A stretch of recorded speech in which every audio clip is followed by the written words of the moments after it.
Hello everyone. Today I will explain about structure of heart and its mechanism. जो heart होता है वो हमारा ह्यूमन बींग्स का जो हार्ट है वो 4 चैम्बर्ड होता है।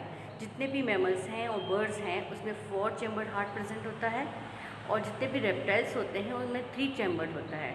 रेप्टाइल्स में ओनली क्रोकोडाइल, एलिगेटर कुछ ऐसे एनिमल हैं जिसमें 3 चैम्बर्ड की बजाय 4 चैम्बर्ड होता है। चैम्बर का मतलब क्या है कि उसके अंदर इस तरह से खंड बने हुए होते हैं। तो ऊपर के जो 2 चैम्बर होते हैं उसको हम बोलते हैं लेफ़्ट एंड राइट आर्टियम, और नीचे के जो चैम्बर्स होते हैं उसको बोलते हैं ventricle, right and left ventricle. तो जो हार्ट है वो हमारी थोरेसिक कैविटी में प्रेजेंट है। थोरेसिक कैविटी में थोड़ा सा स्लाइटली वो लेफ़्ट की तरफ होता है और ये पूरा बना होता है कार्डियक मसल्स से। जो वेंट्रिकल्स होते हैं, वेंट्रिकल्स जो होते हैं उसके कार्डियक मसल्स थोड़े से स्ट्रॉन्ग होते हैं। उसके जो आर्टियम होते हैं उसके थोड़े पतले होते हैं और ये थिक लेयर्स के होते हैं और थिक मसल्स के बने होते हैं। ये पूरा जो हार्ट है वो प्रोटेक्ट रहता है पेरिकार्डियल लेयर से। पेरिकार्डियल लेयर जो होती है वो उसको प्रोटेक्ट करती हैं और ये होती है double membrane. Double membrane pericardial layer से ये ढका होता है जो उसको प्रोटेक्ट करती है। इन दोनों लेयर्स के बीच में पेरिकार्डियल फ्लूइड भरा होता है। ये फ्लूइड उसको जर्क से बचाता है। इस तरह से पेरिकार्डियल लेयर और उसका फ्लूइड इसको किसी भी जर्क से बचाता है और उसको प्रोटेक्ट करता है। फिर हम बात करेंगे कि ये हमारे एक फिस्ट में आ जाता है। कितना बड़ा होता है, एक मुट्ठी में भी समा सकता है और ये पूरा मसल से बना हुआ होता है। अब इनके 4 चैम्बर्ड और उसके मैकेनिज़्म के बारे में पढ़ेंगे कि किस तरह से इसका मैकेनिज़्म होता है। सबसे पहले ये देखें कि ऊपर की तरफ होते हैं जो खंड होते हैं, चैम्बर्ड होते हैं, उसको बोलते हैं, एक तो ऊपर वाले को बोलते हैं right आर्टियम, left आर्टियम, right ventricle and left ventricle. ठीक है। इसके बाद में इसके अंदर 3 टाइप के वाल्व्स प्रेजेंट होते हैं।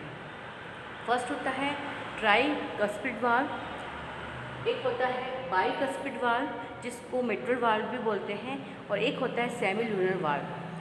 ट्राइकस्पिड वाल्व जो होता है, याद रखेंगे, ट्राइकस्पिड वाल्व राइट आर्टियम एंड राइट वेंट्रिकल के बीच प्रेजेंट होता है, और जिससे क्या होता है कि उसमें जितना भी ब्लड है राइट आर्टियम से वेंट आर्टियम में आएगा, राइट वेंट्रिकल में आएगा तो उसको वहीं फ्लो होने देगा। इसी तरह से बाइकस्पिड वाल्व जो होता है वो लेफ्ट आर्टियम और लेफ्ट वेंट्रिकल के बीच प्रेजेंट होता है। सेमील्यूनर वाल्व जो होते हैं वो ऑर्टा और पल्मोनरी आर्टरी के बीच में वहाँ पर प्रेजेंट होते हैं, जो उसके फ्लो को वापस पीछे की तरफ नहीं होने देते हैं।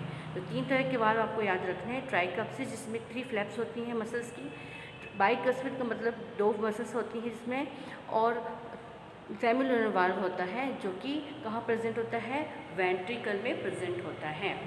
ठीक है। अब इसके बाद में हम पढ़ेंगे कि इसका मैकेनिज़्म किस तरह से होता है।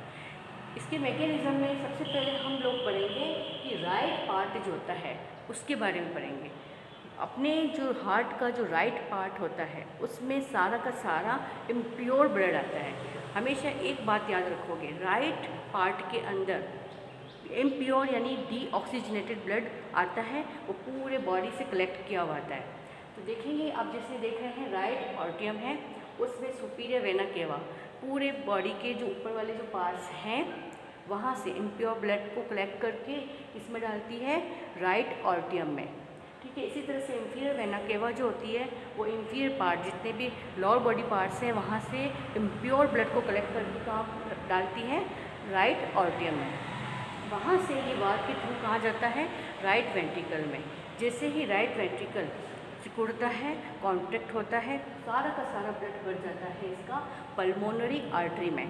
याद रखेंगे पल्मोनरी आर्टरी तो हमने पहले पढ़ा था, जैसे कि आर्टरीज के अंदर हमेशा प्योर ब्लड रहता है, जबकि पल्मोनरी आर्टरी, इसको नाम दिया गया पल्मोनरी आर्टरी, इसके अंदर ये ओनली एक ऐसी आर्टरी है जिसके अंदर इम्प्योर ब्लड होगा।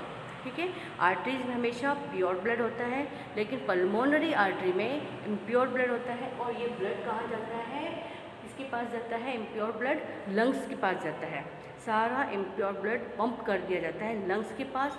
वहाँ लंग्स के पास ये क्या होगा, जैसे लंग्स में जाएगा वहाँ पर ये ऑक्सीजनेटेड होगा और फिर वापस लौट कर आएगा। तो एक पार्ट आपने समझ लिया, राइट ऑरिकल और राइट वेंट्रिकल में सारे बॉडी पार्ट्स से इम्प्योर ब्लड डाला जाता है। वैसे ही वेंट्रिकल कॉन्ट्रैक्ट करता है, इम्प्योर ब्लड पल्मोनरी आर्टरी में डाला जाता है। पल्मोनरी आर्टरी उसको पंप करती है, कहाँ भेजती है उसको? लंग्स के पास प्योर होने के लिए, यानी ऑक्सीजनेटेड होने के लिए। अब हम पढ़ेंगे लेफ़्ट की बात। तो लेफ़्ट में आप देख रहे हैं यहाँ पर कि यहाँ पर ब्लड आ रहा है पल्मोनरी वेन। पल्मोनरी वेन जो होती हैं, यहाँ पे याद रखेंगे वीन्स में हमेशा कौन सा ब्लड रहता है? Pure blood. लेकिन पल्मोनरी वेन ऐसी है जिसके अंदर इम्प्योर ब्लड की बजाय यहाँ पे प्योर ब्लड आ रहा है। कहाँ से आ रहा है? लंग्स से आ रहा है। ऑक्सीजनेटेड ब्लड पल्मोनरी वेन लेके आती है और किस में डालती है? लेफ़्ट में। याद रखेंगे लेफ़्ट पार्ट जो हार्ट का है उसके अंदर प्योर ब्लड यानी ऑक्सीजनेटेड ब्लड आता है। तो ये कहाँ से आएगा? लंग्स के थ्रू आएगा। लंग्स से पल्मोनरी वेन इसको लेकर आएगी, लेफ़्ट ऑर्ट्रियम में डालेगी। लेफ़्ट ऑर्ट्रियम से ब्लड कहाँ जाएगा? लेफ़्ट वेंट्रिकल में। लेफ़्ट वेंट्रिकल में ब्लड जैसे ही जाता है, जब लेफ़्ट वेंट्रिकल कॉन्ट्रैक्ट होता है तो सारा ब्लड किसमें भर दिया जाता है? ओर्टा में। ये ओर्टा जो होती है उसमें कौन सा ब्लड है? प्योर ब्लड है, यानी ऑक्सीजनेटेड ब्लड। ठीक है, ये ब्लड ऊपर को कई सारी ब्रांचेस में बिखर जाता है और कई सारी आर्टरीज बनाता है और आर्टरीज पूरे बॉडी में प्योर ब्लड को डिस्ट्रीब्यूट करती है। क्या याद रखेंगे? किस तरह से पढ़ेंगे? Right and left. राइट के अंदर हमेशा इम्प्योर यानी कौन सा blood? D oxygenated blood collect किया जाता है पूरी बॉडी पार्ट से, फिर उसको भेजा जाता है लंग्स के पास प्योर होने के लिए। कौन लेके जाता है? पल्मोनरी आर्टरी लेके जाती है। यहाँ तक इसमें 3 चीज़ें याद रखनी है हमें राइट वाले पार्ट में। कौन कौन सी? Superior vena cava, inferior vena cava and pulmonary artery. ठीक है, फिर हम लेफ़्ट वाला पार्ट पढ़ेंगे। उसको क्या याद रखना है? लेफ़्ट ऑरिकल में ब्लड आता है लंग्स के थ्रू। लंग्स से आता है, कौन लेके आता है? पल्मोनरी वेन लेके आती है, पल्मोनरी वेन। उसके बाद में ब्लड जाता है लेफ़्ट वेंट्रिकल में और फिर डिस्ट्रीब्यूट करवाया जाता है ऑर्ट्रा के थ्रू, और ऑर्ट्रा कई सारी ब्रांचेस में बंट जाती है और आर्टरीज के थ्रू पूरे बॉडी पार्ट्स में ब्लड क्या किया जाता है? डिस्ट्रीब्यूट किया जाता है। Thank you.